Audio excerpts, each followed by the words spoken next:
Jean, chapitre 19. Alors Pilate prit Jésus et le fit battre de verges. Les soldats tressèrent une couronne d'épines qu'ils posèrent sur sa tête, et ils le revêtirent d'un manteau de pourpre. Puis, s'approchant de lui, ils disaient « Salut, roi des Juifs !» et ils lui donnaient des soufflets.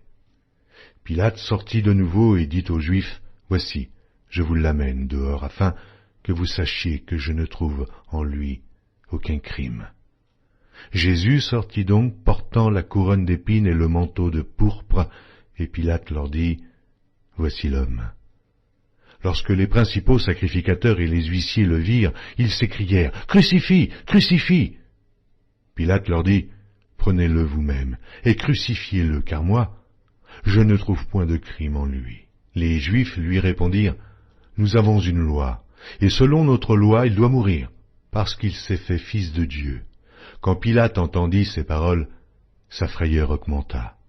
Il entra dans le prétoire et il dit à Jésus, « D'où es-tu » Mais Jésus ne lui donna point de réponse. Pilate lui dit, « Est-ce à moi que tu ne parles pas? Ne sais-tu pas que j'ai le pouvoir de te crucifier et que j'ai le pouvoir de te relâcher ?» Jésus répondit, « Tu n'aurais sur moi aucun pouvoir, s'il ne t'avait été donné d'en haut. C'est pourquoi celui qui me livre à toi commet un plus grand péché. » Dès ce moment, Pilate cherchait à le relâcher, mais les Juifs criaient, « Si tu le relâches, tu n'es pas un ami de César. Quiconque se fait roi se déclare contre César. » Pilate, ayant entendu ces paroles, amena Jésus dehors, et il s'assit sur le tribunal au lieu appelé le pavé, et en hébreu Gabbatha. C'était la préparation de la Pâque et environ la 6e heure. Pilate dit aux Juifs, « Voici votre roi. » Mais ils s'écrièrent, « Ôte, ôte, crucifie-le !» Pilate leur dit, « Crucifierai-je votre roi ?» Les principaux sacrificateurs répondirent, « Nous n'avons de roi que César. » Alors il le leur livra pour être crucifié. Ils prirent donc Jésus et l'emmenèrent. Jésus, portant sa croix, arriva au lieu du crâne, qui se nomme en hébreu Golgotha. C'est là qu'il fut crucifié, et 2 autres avec lui, un de chaque côté, et Jésus au milieu. Pilate fit une inscription qu'il plaça sur la croix et qui était ainsi conçue: Jésus de Nazareth, roi des Juifs. Beaucoup de Juifs lurent cette inscription parce que le lieu où Jésus fut crucifié était près de la ville. Elle était en hébreu, en grec et en latin.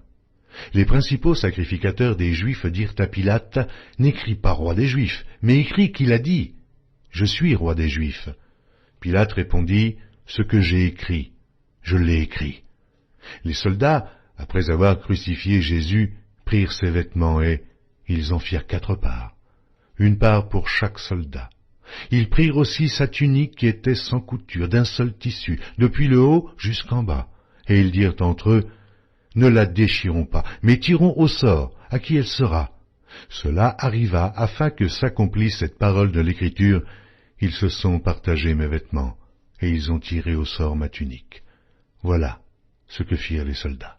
Près de la croix de Jésus se tenait sa mère, et la sœur de sa mère, Marie, femme de Clopas, et Marie de Magdala.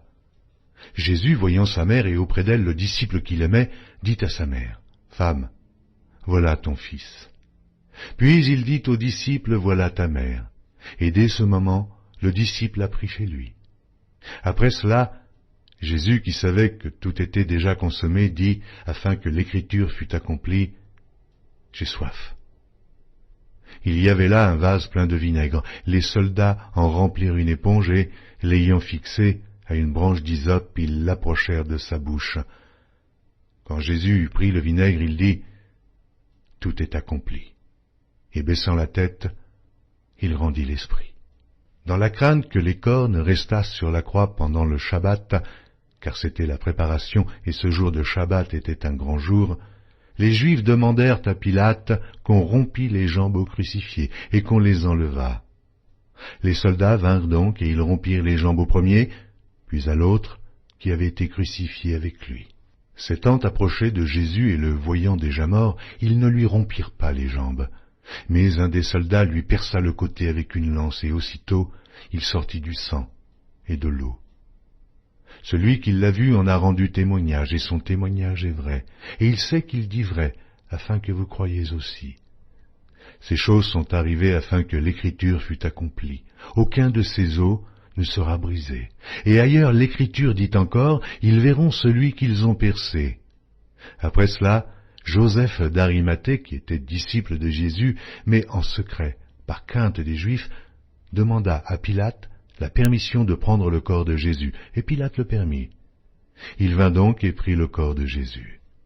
Nicodème, qui auparavant était allé de nuit vers Jésus, vint aussi, apportant un mélange d'environ 100 livres de myrrhe et d'aloès.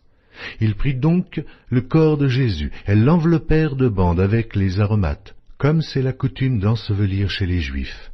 Or, il y avait un jardin dans le lieu où Jésus avait été crucifié, et dans le jardin un sépulcre neuf, où personne encore n'avait été mis. Ce fut là qu'ils déposèrent Jésus à cause de la préparation des Juifs, parce que le sépulcre était proche.